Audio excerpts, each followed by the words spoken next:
So this is either going to be very good or it's going to be very bad. I mean, there's really no in between when it comes to this. But this says Andor showrunner reveals Lucasfilm is developing really unusual Star Wars projects and offers advice to new creators. And it says, let your freak flag fly.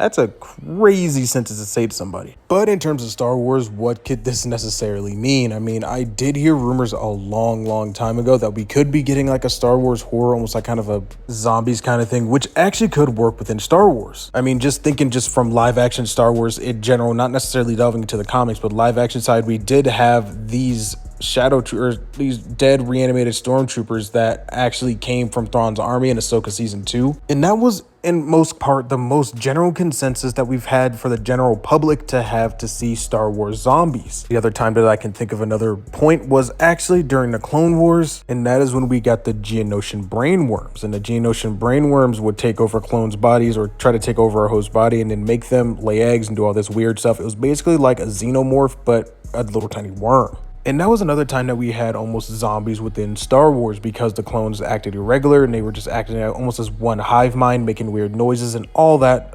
sorts of jazz. And that would actually work within Star Wars. So hopefully with these unusual projects, this is what they mean. Or maybe something along the lines of a dark side story, maybe something just going alongside the dark side of the Force, because the dark side of the Force is quite a scary place. Maybe something along the lines of something that, like, I hate to bring it up, but that part in the sequels where I would show the clip, but I don't want freaking Lucasfilm to come after me again or Disney to come after me again. They did copyright one of my videos, so I'm being very careful right now. But that scene with Daisy Ridley where she saw her dark side self and it kind of gave everybody a jump scare within the crowd and the movies, I think that could actually work, something along those lines. But to be honest, a whole movie or TV show spawned upon that one idea. I don't necessarily see how that works.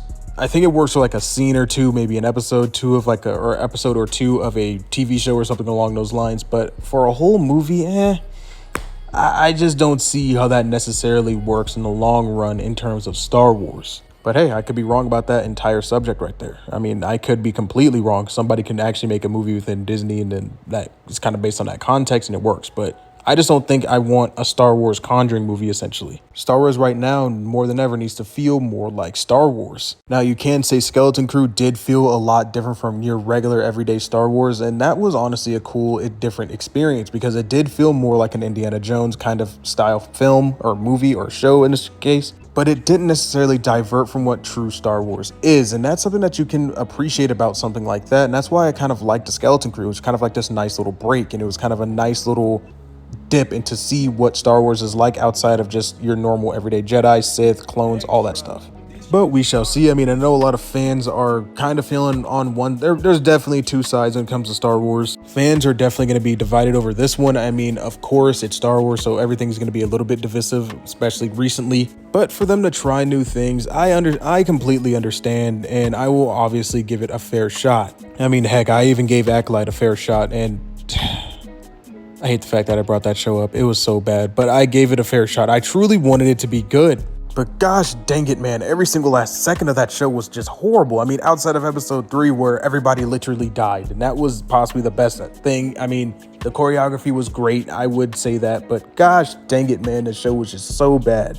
I've also seen fans speculating that there could be a Star Wars sitcom on the way, and I don't necessarily know how I feel about that either. I actually genuinely don't want that. I don't want that whatsoever. I mean, you can have like a sitcom sit-down show where it's almost based within Star Wars, where like the set and all that stuff is Star Wars. Almost like that SNL skit with Adam Driver was all based within Star Wars and all the jokes kind of revolved around Star Wars, and it was almost like Kylo just living on his ship and trying to get his reading for what his stormtroopers feel about him and all that stuff. That was funny. That could work, maybe. But as far as a show like a freaking Fresh Prince of Naboo, I don't necessarily know how that could work. But anyway, let me know your guys' thoughts and opinions in the comment section down below. Are you guys excited for these unusual projects, quote unquote, that are coming to Star Wars? But anyway, may the Force be with you guys. And as always, have a great rest of your day.